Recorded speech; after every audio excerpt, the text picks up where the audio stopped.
A new millennium, and Western Europe had never known things better.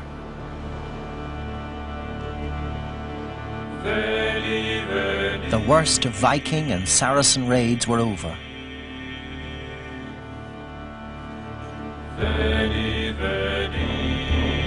The population, trade, food production, all were growing in a unified society.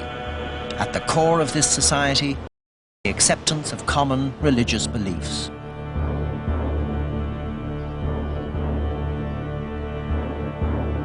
But the harmonious world order, which had evolved in the Dark Ages, was breaking up. There were tensions in the theory of society. Where did its ultimate authority lie?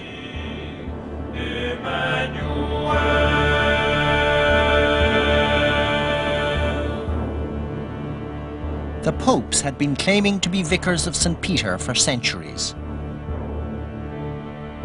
But kings and emperors too claimed a divine right derived from their coronation. Until now, the balance lay heavily with the secular arm.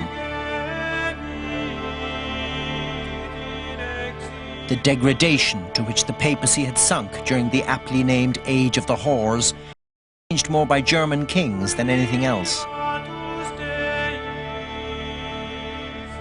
The vicars of St. Peter were subordinate to the power of German rulers.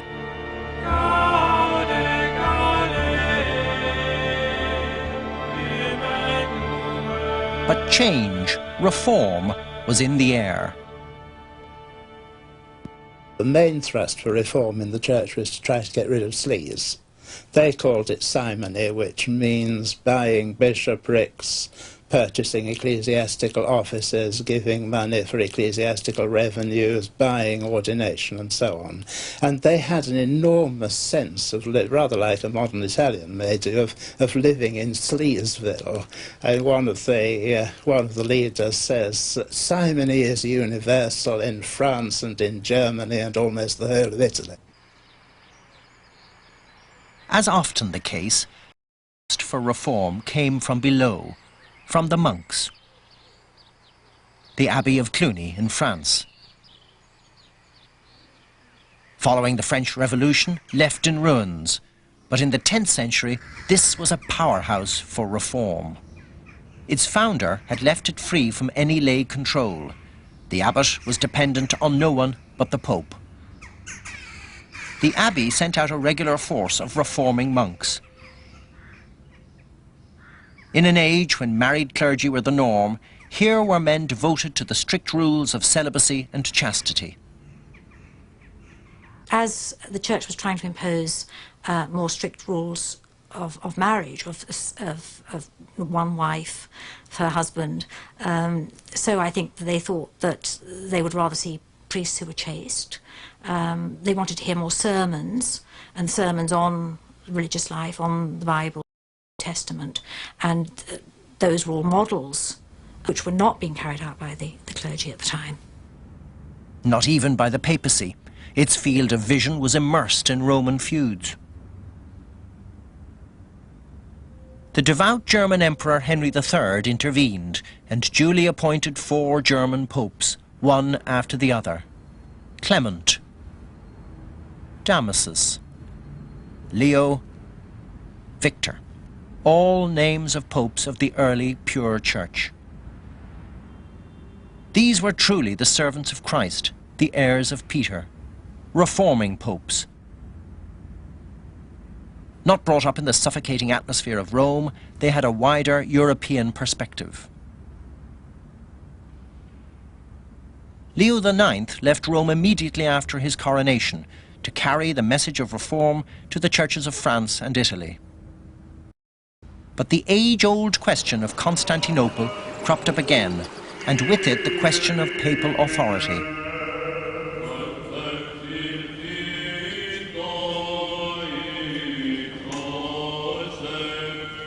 The two churches had been slowly drifting apart for years. There were differences in language, in theology. Greeks allowed priests to marry. Even the bread of communion was different. A clash between East and West was inevitable. Basically, what happened, rather sadly, was that the papacy was trying to improve relationships with Constantinople, and they sent a group of delegates with absolutely disastrous results, partly because they carried in their baggage a very aggressive papal statement about authority, partly for personal reasons. The Patriarch Constantinople was a difficult man, and the head of the papal legation, a chap called Cardinal Humbert, was a real tough cookie. And the end of the whole thing was that each church excommunicated the other. Many attempts at reconciliation followed, but an open breach was created. It has not been healed to this day.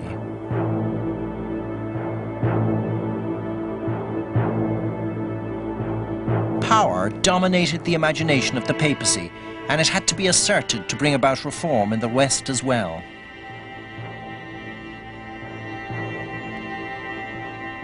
It captured the spirit of the cardinal, archdeacon and monk Hildebrand. In 1073, he was elected by popular acclaim Gregory VII. In the Lateran Church are preserved the skulls of Paul and Peter, and Peter inspired to transform the Church. His exalted vision has come down to us in a list of 27 propositions, the Dictatus Papae. The Pope can be judged by no one. The Roman Church has never erred and will never err till the end of time. The Pope alone can depose and restore bishops.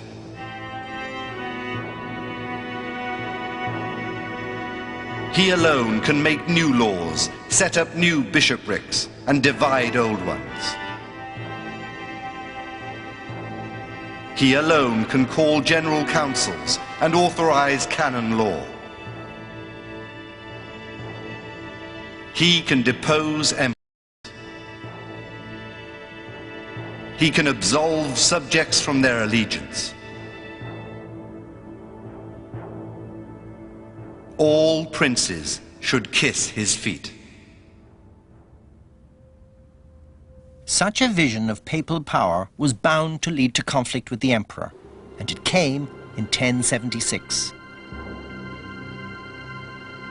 Henry IV challenged the Pope head-on by electing a number of bishops and abbots in Germany and North Italy.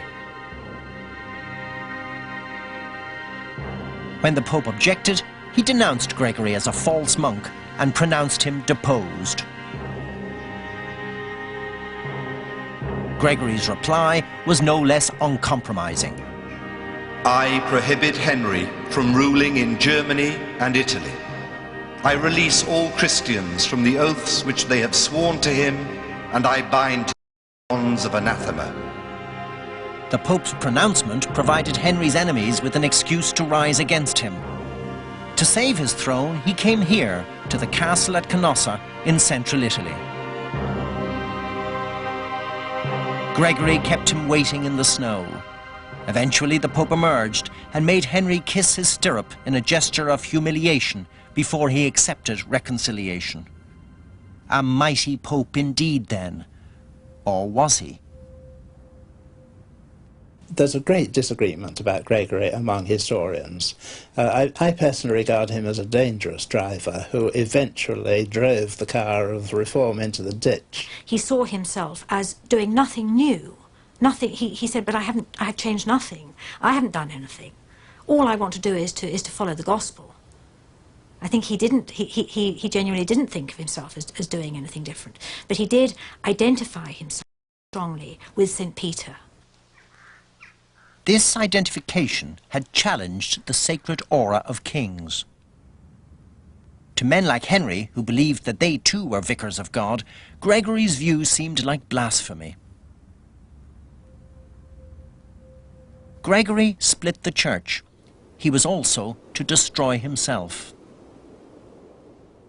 Henry IV is an effective and incidentally extremely devout ruler, but an old-fashioned one, and he as emperor led a large army into Italy and had a lot of support from Italy, and also among the reformers they're getting less and less happy about Gregory's extremism, and eventually the imperial forces simply occupy Rome and Gregory has to clear out. Left to rot in Salerno, he remained defiant to the end. I have righteousness and hated iniquity. Therefore, I die in exile. But he had etched out a new vision of the claims of his office. Though defeated, his spirit survived him. He dreamt also of leading a liberating army against Islam. 11 years after his death, Pope Urban II translated that dream into a terrible reality. At a council in Clermont in France, he preached the First Crusade and mobilized the greater part of Western Europe to rescue Jerusalem. He had hoped for a good army. What he got was the biggest army in the history of mankind. After a harrowing march on Friday the 15th of July, they launched a general assault on the city of Jerusalem.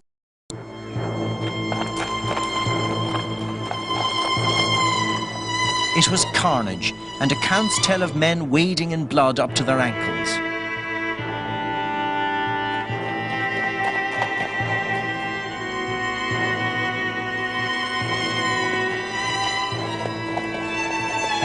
After the slaughter, weeping for joy, the soldiers of Christ went to adore the sepulchre of Jesus and paid their debt to him. The Pope had become, in every sense, the leader of the Christian world. Gregory VII's vision had been realized.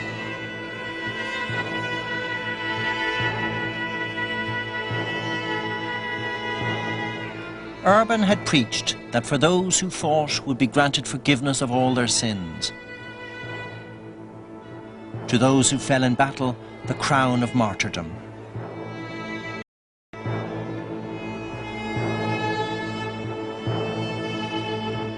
To the medieval mind, the fear of eternal damnation was very real. Real also the belief that the Pope, and the Pope alone, could grant access to heaven.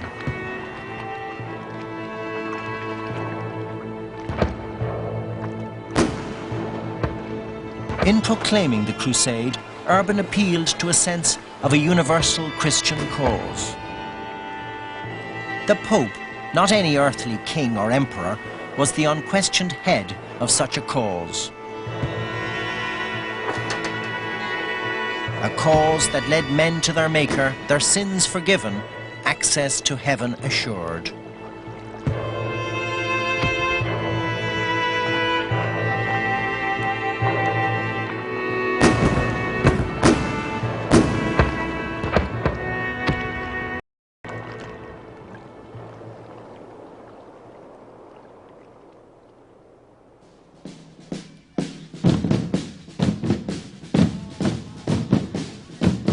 Today, tragic history has become colourful heritage.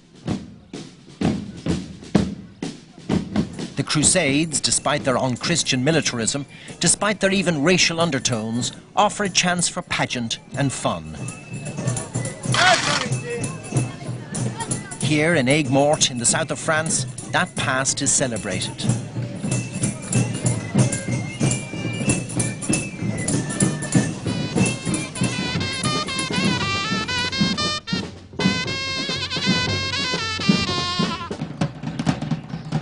Meticulous care is taken over historical accuracy.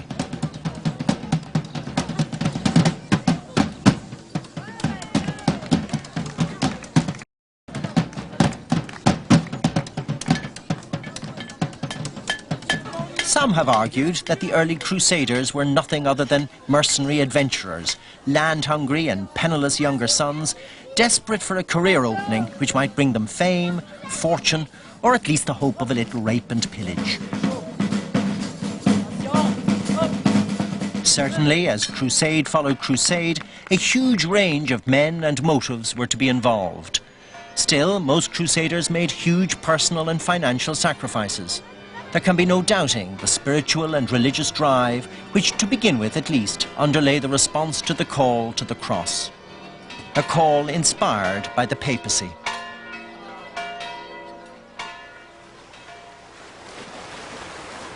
Amongst the many who fought in the Crusades were the Normans. On that famous of famous dates, 1066, they began their conquest of England. But far to the south, churches are witness to their victories in Sicily and southern Italy. Their equestrian skills and their armaments made them the most feared warriors of Western Europe.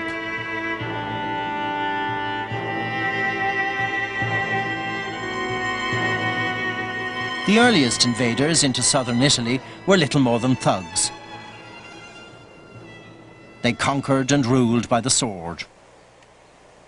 There are tales of small bands of them defeating Italian armies of thousands. But in time they gave birth to a vibrant civilization here. The church was important to them, and they frequently important to the church. Many popes had become dependent on them for support. But deals with the land-hungry Normans meant return. One such arrangement was to have a staggering effect, which no one foresaw at the time. Unable to challenge the Normans, the Pope pronounced their leader, William, King of Sicily, with certain rights over the church on the island. That Pope, the only ever English Pope, was Hadrian IV.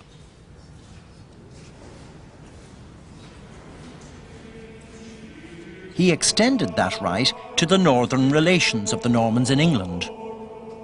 The King of England now had the papal right to incorporate Ireland into his realm.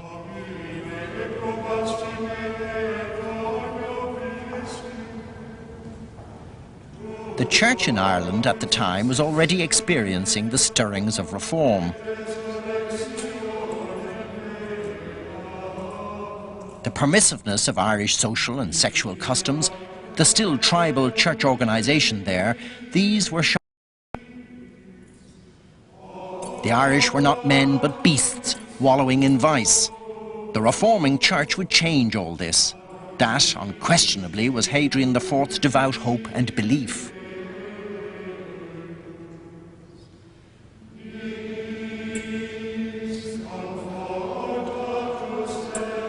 He had started, not by design, the first round of the long and tortured relationship between England and Ireland.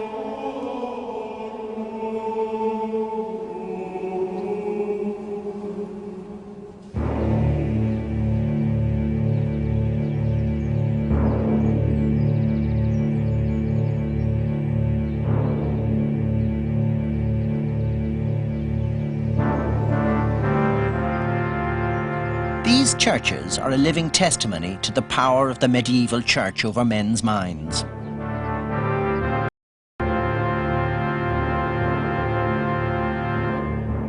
In medieval times, they sprang up in profusion in Western Europe. Whatever our beliefs, we can but marvel at them. They are testimony of great architectural skills. They are evidence, too, of a rich and powerful Catholic Church.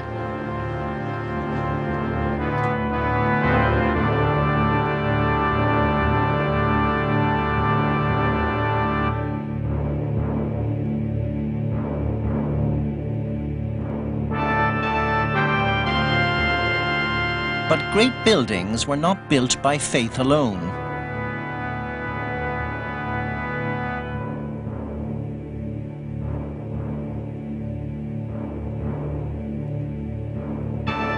Behind them, there was something rarely associated with administration. The papacy was at the centre of it.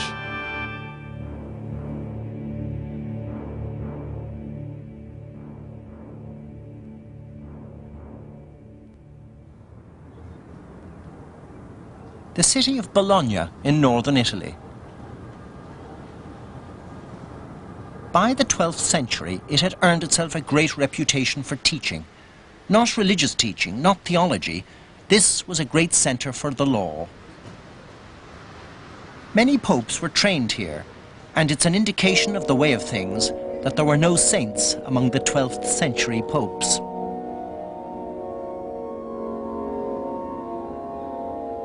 The church and law became inexorably linked. Papal business multiplied as litigants referred a multitude of matters settled locally to the papal courts. Books on the law became more numerous than those on theology. There were those who warned, but their warnings fell on deaf ears. The priests had to be taught. What dispensations were needed for cousins to marry? What were the rites to found a new monastery or a private altar? Business grew, and with it the power of the curia and the power of the cardinals, all well trained in legal matters. The cardinals, who are the senior members of the Curia, have enormous influence over the election of the Pope, and in the 13th century they've established a system where the Pope quite simply is elected by the cardinals, and they've also invented this conclave system where they shut all the cardinals up and for a long time wouldn't even give them anything to eat or drink until they'd elected the Pope. It was in this clerical ambiance that the cardinals in 1198 chose the ideal man, Innocent III. He'd studied in Paris and Bologna, and his enormous intelligence was matched by his industry. In relations with secular powers, he liked to quote Jeremiah, "I have set you up over nations and over kingdoms, to pluck up and to break down, to destroy and to overthrow." In England, that view led to confrontation. Innocent wanted his friend Stephen Langton appointed Archbishop of Canterbury. King John would have none of it. He would decide who would be Archbishop. But then in 1213, John is getting involved in a series of other crises, partly internally in England and partly with France, and he decides on a total reversion of policy.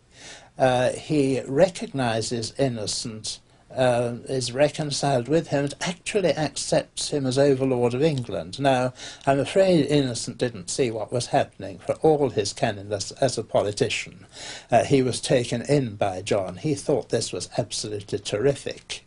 And when the barons started taking action against John, incidentally led by the new Archbishop, Stephen Langton, he then started excommunicating the opposition and ended, in fact, by suspending Stephen Langton.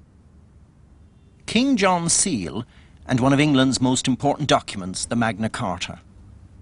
King John was forced to the demands of the barons. Not so Innocent. He excommunicated the English and declared Magna Carta null and void. This complicated episode showed that Innocent was immersed in power politics. With this grew more and more bureaucracy. No part of the church escaped the net. Even outlandish monasteries like Strata, Florida in West Wales were woven into the web of papal law and administration. Gone was the independence of the Celtic Church.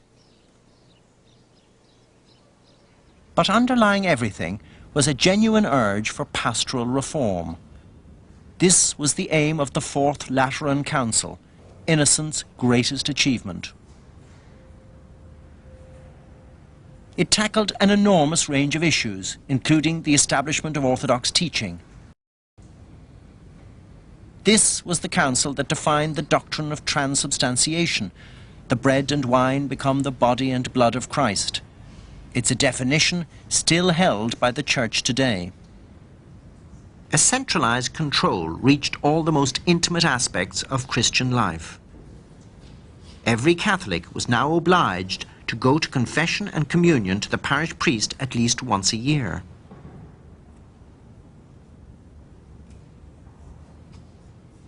Under Innocent, the forces of pastoral reform and obedient conformity joined hands.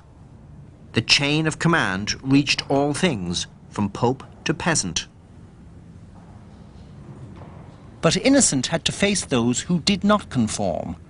The Jews did not even share the same faith. Under Innocent, they were required to wear distinctive clothing. Trades and marriage to Christians were forbidden them.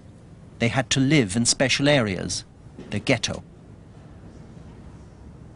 But Innocent was no medieval Hitler. In his time, the Christian faith was the cement of society. Those who did not share the official faith seemed a danger to the foundations of that society.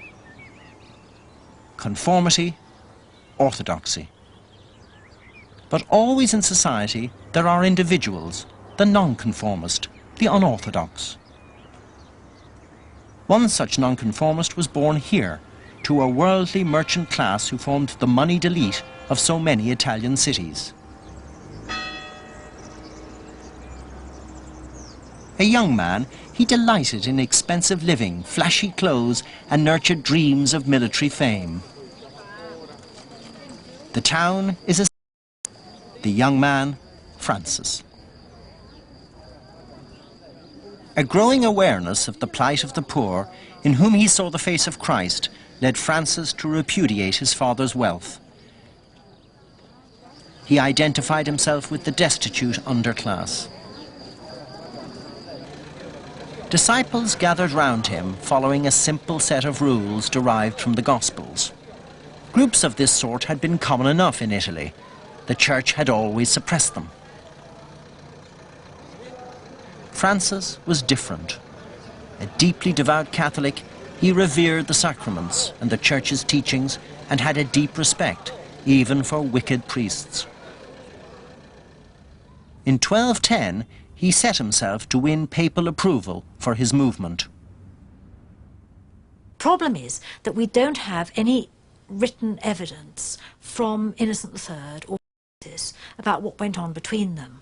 What seems to have happened is that probably in the autumn of 1210, Francis came from Assisi with his companions to ask Innocent III for approval for his way of life. Francis wanted to lead an evangelical life, following Christ and the Apostles, and wanted to be approved by the Pope, but not to follow any approved order.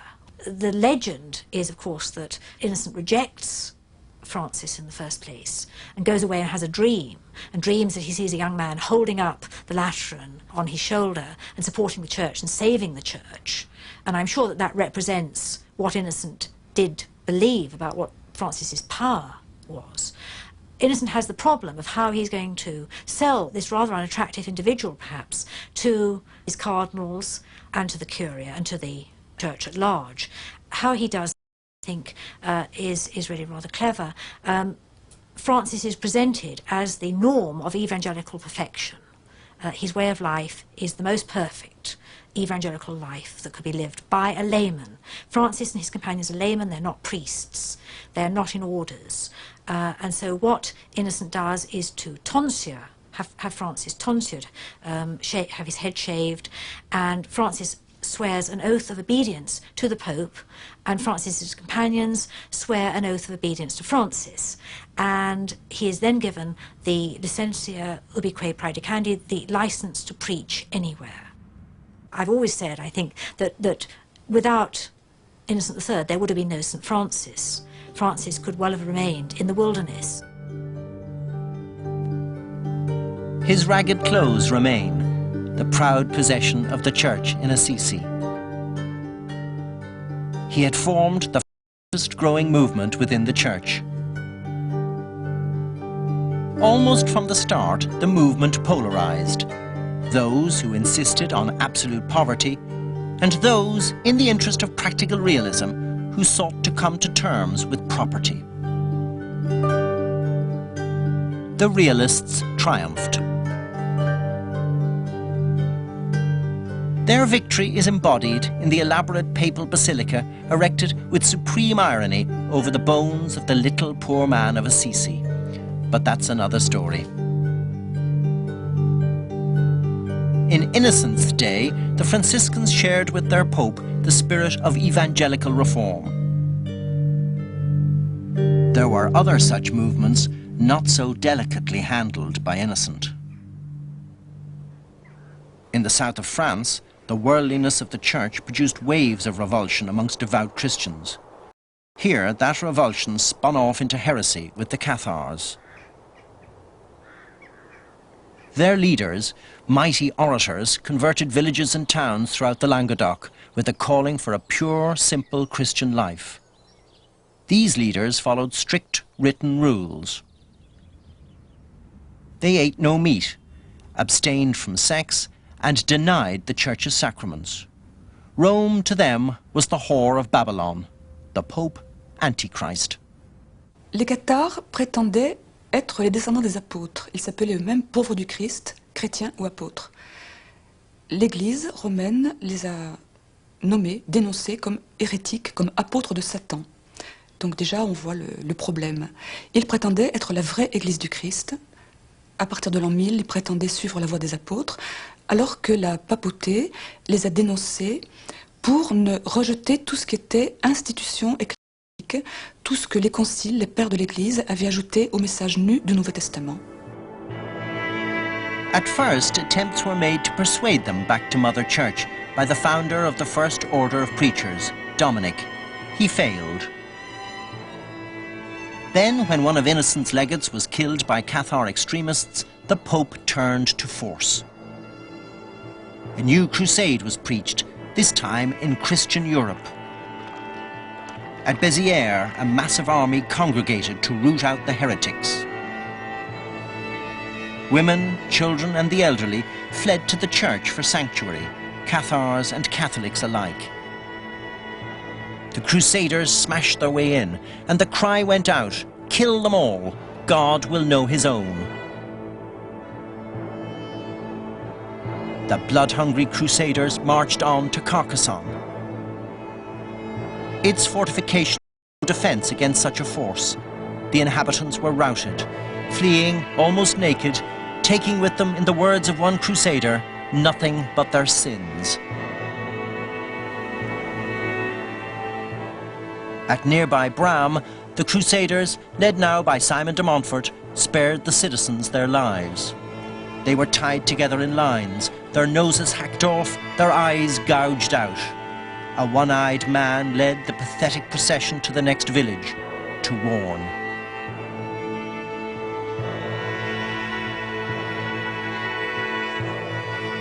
The massacre of the Cathars caused the death of 10 times more Christians than the total martyred in the Colosseum. Conformity, orthodoxy ruled. For a century and a half, all the notable popes had been lawyers.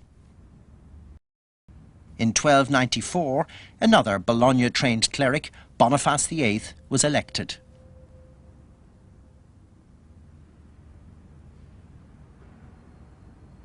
A mysterious man, proud, fierce.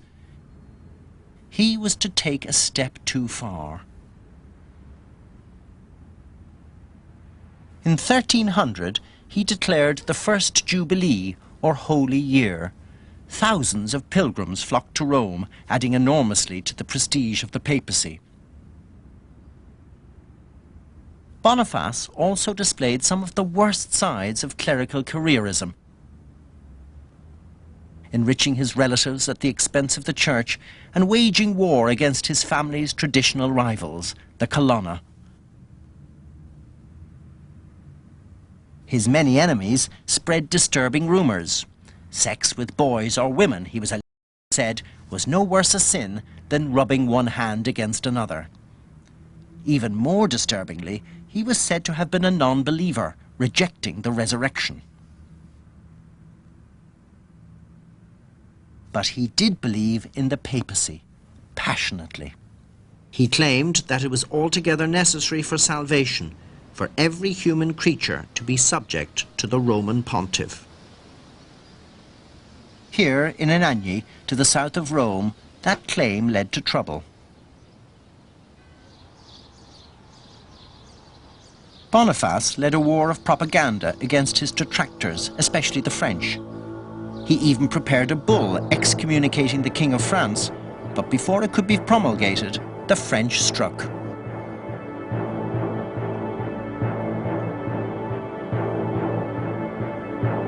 Troops smashed into this papal palace and mobbed.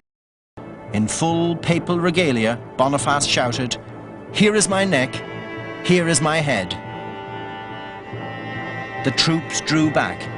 Even they could not kill a pope. The following day, the citizens of Anagni forced the French to flee. Boniface never recovered from his ordeal. Returning to Rome, a broken man, a month later he died.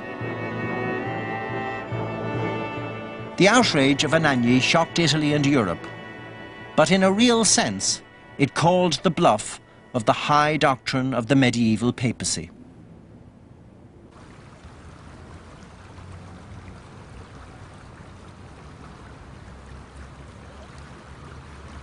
For most of the 14th century, the bishops of Rome lived far away from Rome, in the fortified of Avignon.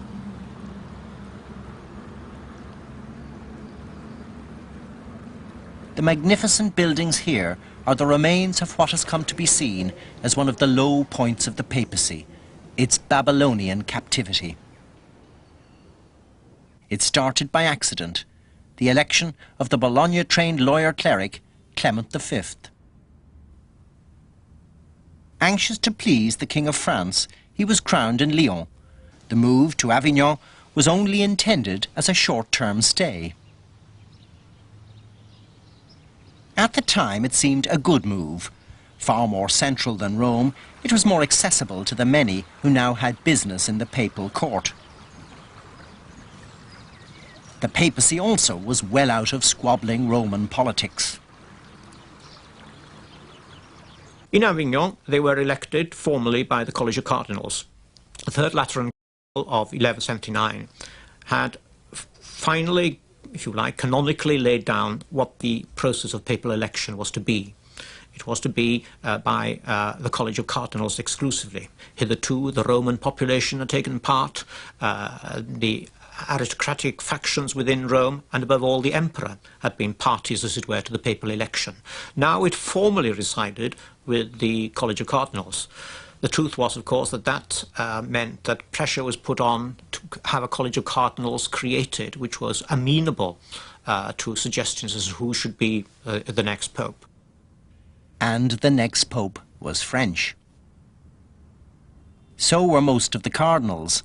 They were indeed more amenable to the throne of France than that of Peter. All the popes that followed were French.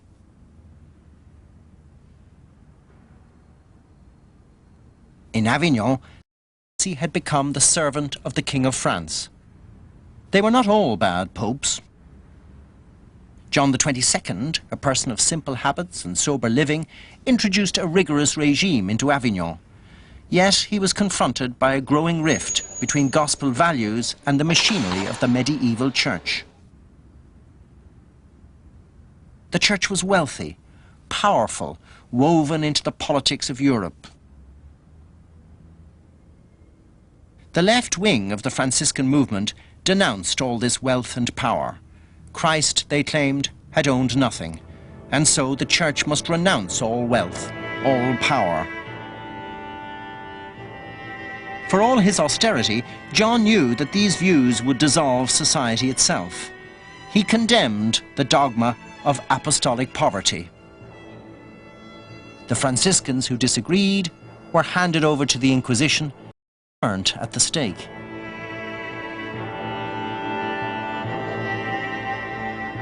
It seemed as though the papacy was against the Gospels.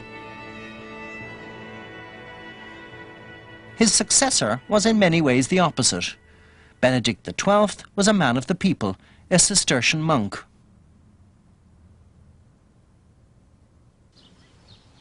Yet it was he who built the great fortress of Avignon, the palace of the popes.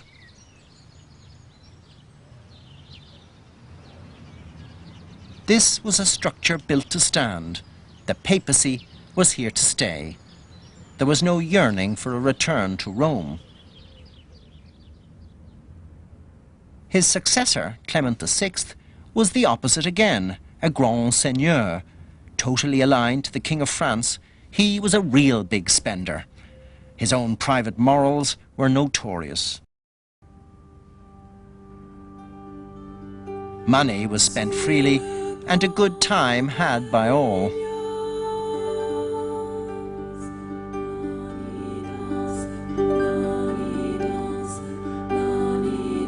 The papal court became a byword for luxury.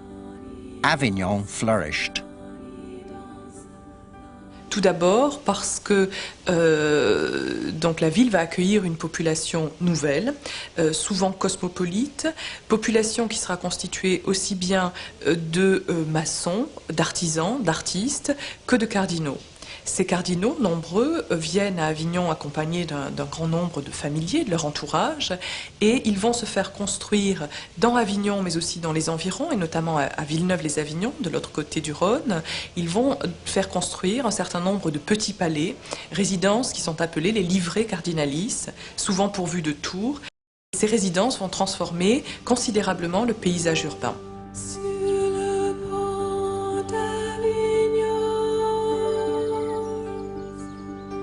All the time, papal administration grew and grew to a count of some 4,000 people.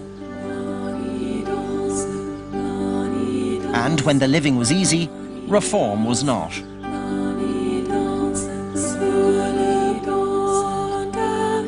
Precisely at this time, Europe was hit by the plague, the Black Death.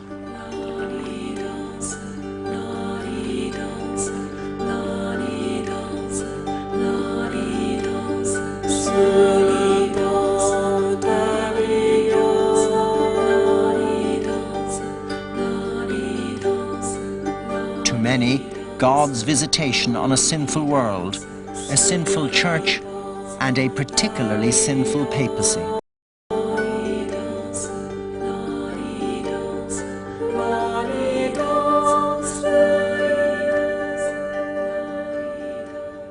A new wave of genuine religion sprang to life, full of devotion to the Virgin Mary. Brigitte of Sweden, daughter of a king, Catherine of Siena, daughter of an artisan, pleaded for a return to the early pure church.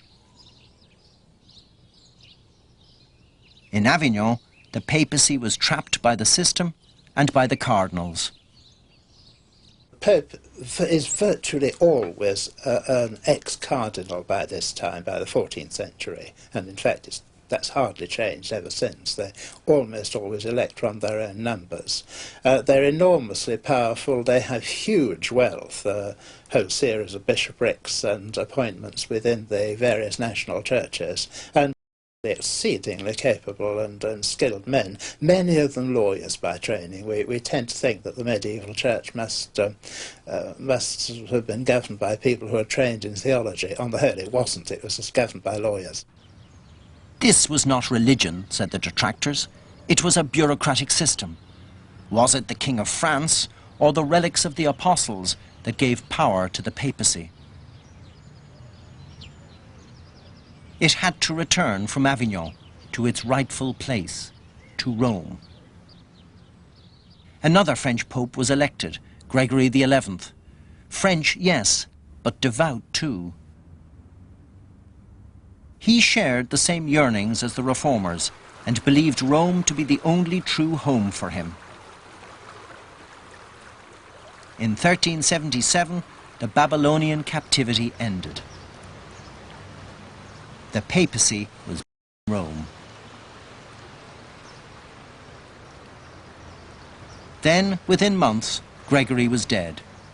The conclave, mobbed by the Roman crowds, chose an Italian to pacify them, Urban VI, a disastrous choice. He turned out very quickly to be a highly authoritarian individual who set about what he would call the reform, what they would call the destruction of the church. And within 3 months, the majority of the cardinals had retired from Rome, and there they claimed that they had only elected Urban under duress, that it was no election, it was an improper election, declared it in effect null and void, and proceeded to appoint, to elect a new pope, Clement VII. So you had a situation thereafter in which you had 2 popes, because neither would yield, neither would give way to the other. There had often been anti before, but now 2 popes had been elected by the very same cardinals. The great Western Schism had begun. Nations, peoples, even saints were confused. As year followed year, men began to ask, how could it be ended? They decided to take more radical measures, and there's enormous pressure from public opinion for this by this time, and you get the Council of Pisa in 1409, where both popes are deposed by the senior churchmen, and a new one, Alexander V, elected. It was a splendid policy. The only trouble was that they didn't manage to get rid of the 2 existing popes, who do retain a fair amount of support, and the total consequence of the council was that the church had 3 popes instead of 2. On a grey day in the winter of 1441, the city of Constance in southern Germany became the setting for yet another council. Now a restaurant, the site of the council still exists. It was a massive gathering with over 300 bishops, still more theologians, and all with their supporters. For many, a council offered the only means of salvation for a divided church. In the 20th century, this monument was erected to celebrate the 500th anniversary of that council. It shocked everyone on its unveiling. A whore upholds the papacy on the one hand, the devil on the other. The council, which sat for 4 years, transformed the city of Constance. Its population rose from 6 to 60,000. It included some 1,200 whores who attended to the needs of 3 papal courts. John Huss, a revolutionary reformer under promise of safe conduct, was enticed to attend. The records of his trial have survived. He had dared challenge the dogma of the Church and the authority of the papacy. He was branded a heretic and burnt at the stake.